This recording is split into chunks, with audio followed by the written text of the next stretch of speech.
91.9 FM. Winner of the 1996 Ontario Pop Contest.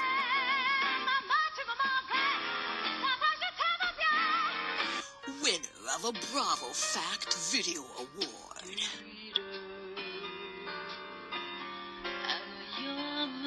Singer-songwriter turned ballad to Shiva. Creator and director of Hannah and Penina, the musical. Z, I'm as busy as a bee. I've been buzzing all around with my baby. Cancel. Careful what you wish for, or it may one day come true. Censored. Okay, if you're wondering what that was all about, this has to do with our next guest, somebody we've never had before, and I'm really excited to have her, Lowa Kay. But first, I just want to mention that this segment is made possible by our favorite matchmaker, Annette Cohen-Hoffman, and her organization, Candles and Conversation. To find out more about her upcoming events, go to candlesandconversations.com. Now, here's Lowa. Good morning, Lowa. Welcome to the show.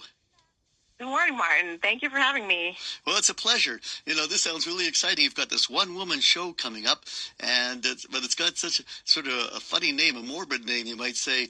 A singer must die. You know, I mean, it's intriguing, really, especially around Halloween. Well, it shouldn't be morbid. It has a positive message at the end. But really, it's based on Leonard Cohen's song, A Singer Must Die. And he wrote it apparently under the Nixon regime because he felt he was being watched on a watch list. And I feel like that today. I feel like we're all being watched while we're on social media. And even as a singer, I feel like I've been canceled, censored, deleted. And it's just crazy times we live in. Oh, that's for sure. And you say that it's almost well, Nixon, of course, we know what he was like, and now, of course, we got south of the border Trump, and I just imagine what somebody like Leonard Cohen would have to say about him. But well, I believe that the right today is being censored more than the left. Like the media is so liberal that people like me and people who are more on the right don't get heard a lot. And so this is kind of one of my messages is that, you should allow artists to be heard from all angles, from all spectrums, because otherwise you don't know what's really going out there on and what people are really thinking. So this is one way of getting my words out there, Well, that's the best way to do it. In fact, traditionally, it has been artists and entertainers who did do this kind of thing. I mean, well, going back to the days of the court jester, they could get away with all kinds of things that nobody else would dare say to whatever ruler there was, who was generally pretty autocratic in those days. But exactly, and I'm thinking of Hamlet. The play's the thing which we catch the thing, and that's what theater's supposed to be.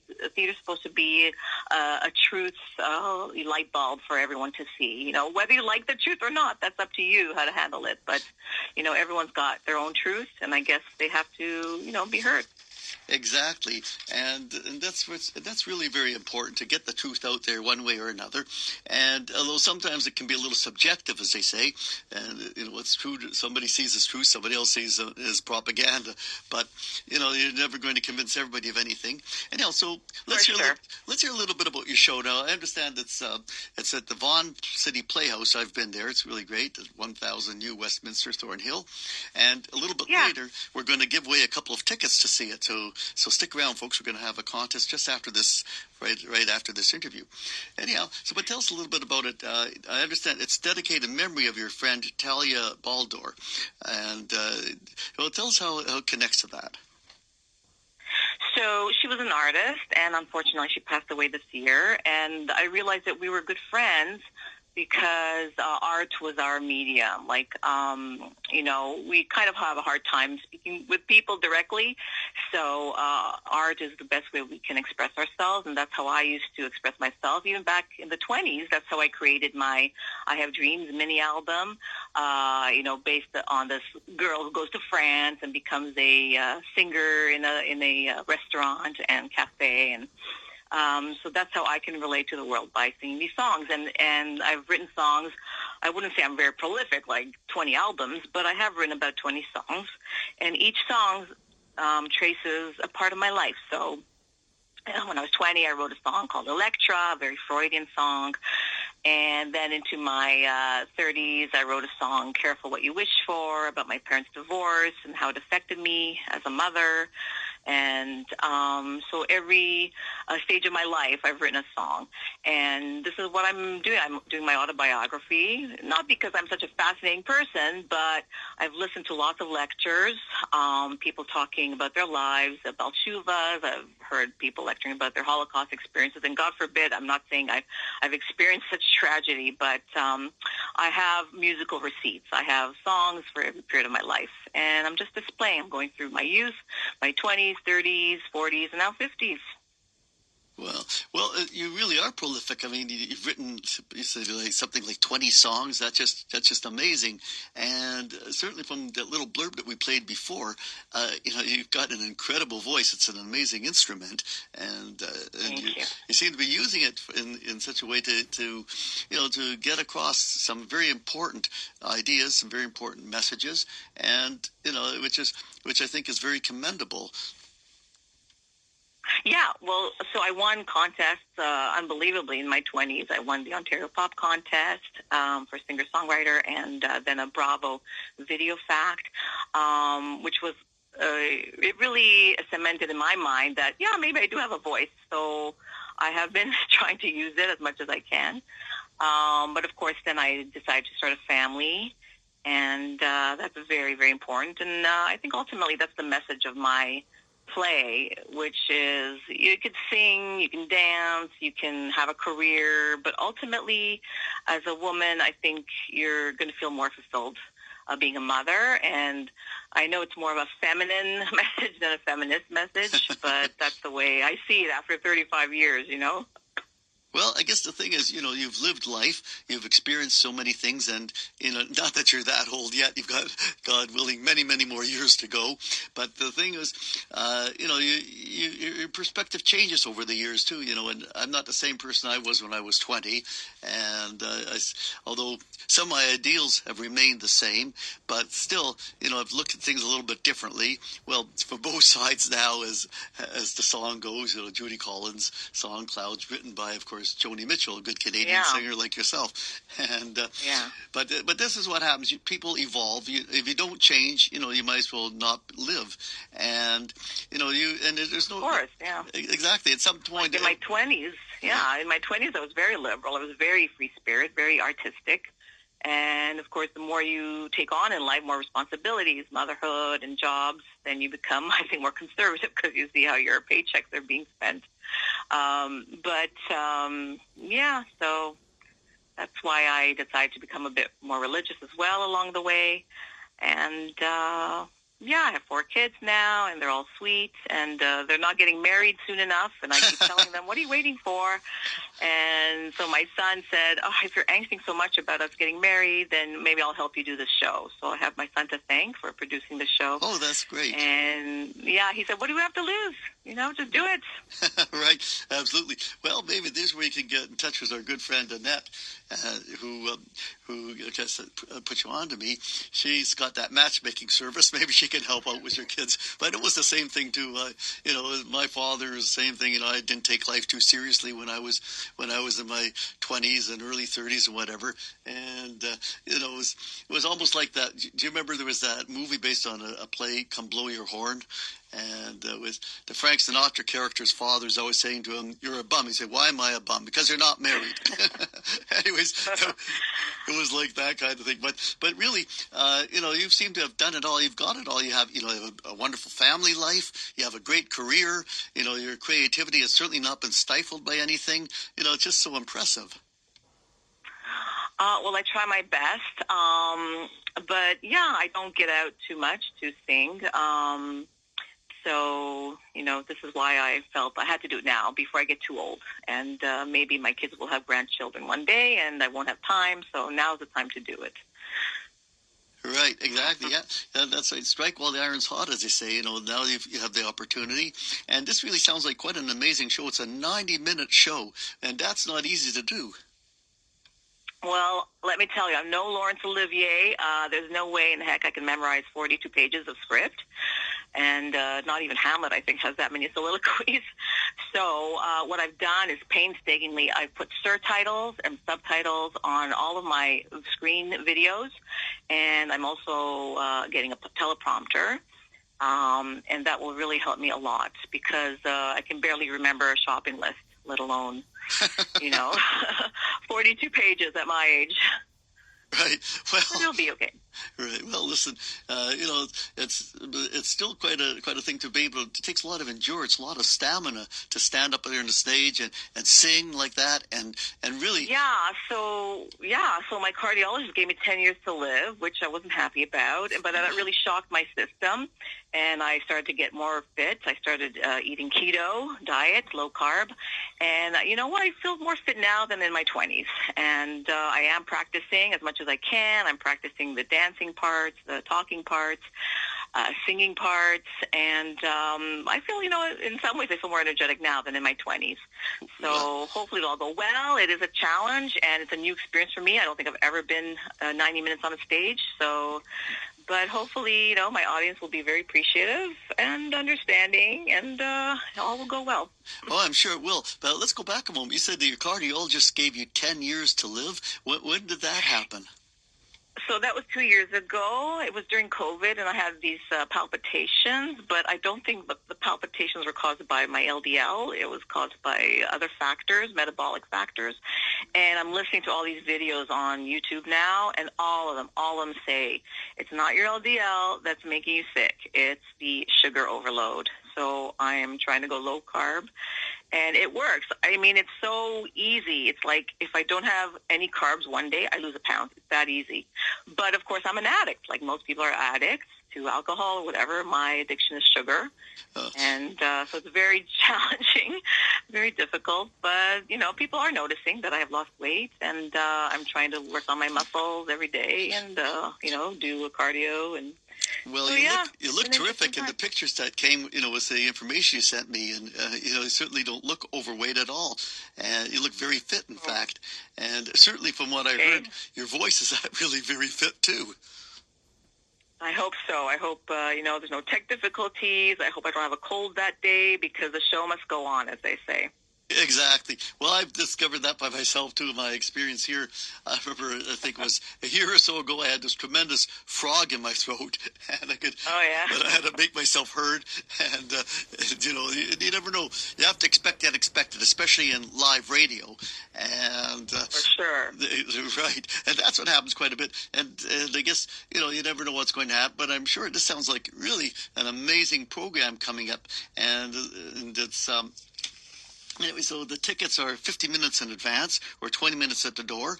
And people interested, they can go to tickets.cityplayhouse.ca event / well, it's a whole big thing. But anyways, they could actually Google search. Right. They Google search Lowa, Lowa Kay, Kay, A Singer Must Die. They can actually find the direct link to the Vaughan City Playhouse. Okay. My husband just tried it, so that works. That's the easiest way. And once you get into my website, there's a QR code there. You can get tickets that way. Or they can write to me at Lowa, LOWA.KAY25 @gmail.com. Lowa.K25 @gmail.com. Right. Well, and that sounds like a very reasonable price. I mean, $15 in advance, and even to $20 at the door for a 90-minute show. I mean, that's just that just blows me away.